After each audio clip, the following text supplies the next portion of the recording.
Hello, good day. This is Daily Meditations. It's my pleasure to have the privilege of sharing the word with you. And I believe and I trust God that you will not live the same in the name of Jesus. Amen. Let's pray. In the name of Jesus Christ. Amen. Father, may your word come fresh to us, rejuvenating our spirit man, beautifying our physical bodies, and saving our souls. In Jesus' name, amen. For today, we want to look at the food of the Spirit. The food of the Spirit. 1 Peter chapter 2, verses 1 to 3. 1 Peter 2, verse 1. Therefore, laying aside all malice, all deceit, hypocrisy, envy, and all evil speaking, as newborn babes, desire the pure milk of the word, that you may grow thereby, if indeed you have tasted that the Lord is gracious. This is the word of the Lord. Thanks be to God. God has created human beings to be tripartite in nature.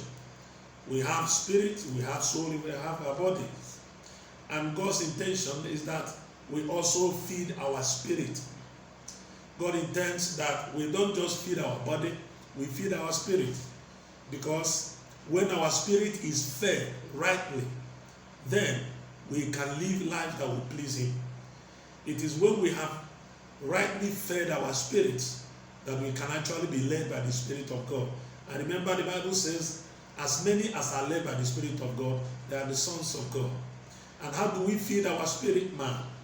By feasting on the Word of God, creating time to study the Bible, listening to messages of great teachers of the Bible, and using prayer to digest the Word of God that we have heard and read. Then our spirit man will be fed, our spirit man will be strong, our spirit man will be vibrant, so that we can grow and do exploits for Jesus. Now, where we have just read, Apostle Peter was talking about this matter of the food of the Spirit. There are things that have been taken away the attentions of people from the main thing. And those things are malice, envy, and some of those things that Satan has put in place to take away our attention from the main thing, that is the Word of God. If anybody has offended you, the good you will do yourself is to forgive the person. Don't allow anything to distract you from studying this word.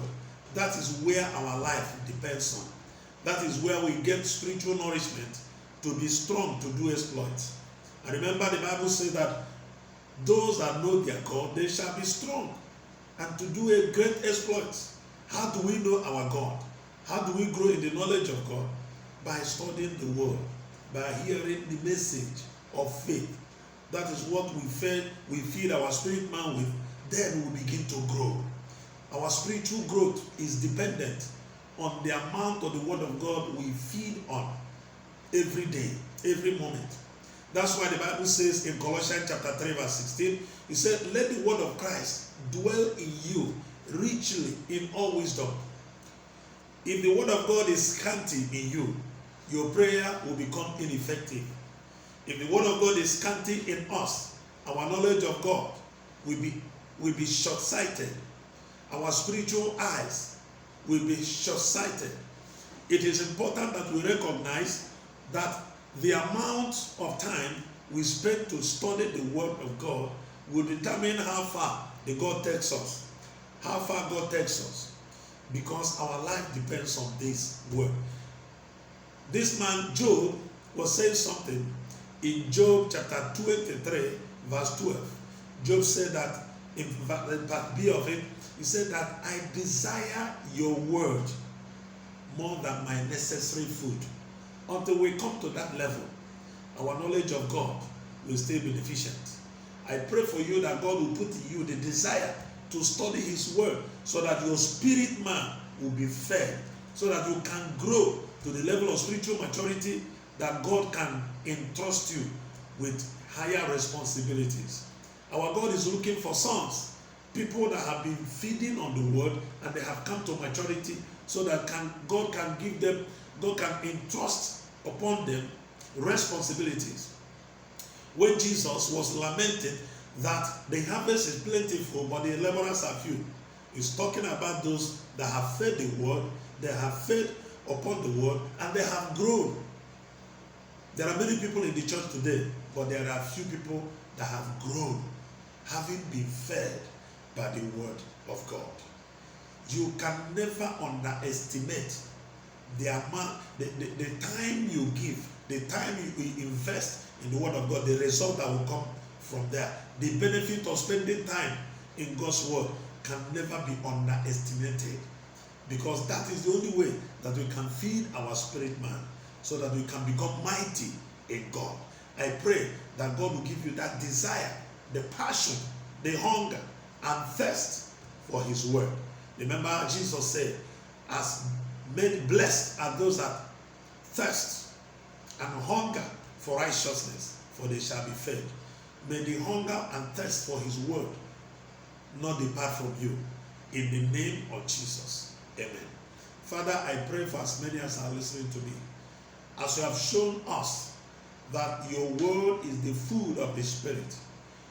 And Lord, I pray that as many as are watching me now, that their desire and their hunger for the word, for your word shall be increased, so that they will continually feed on this word until they become mighty in God, doing great exploits to the glory of your holy name.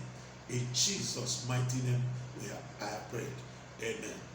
Thank you very much. Remain blessed.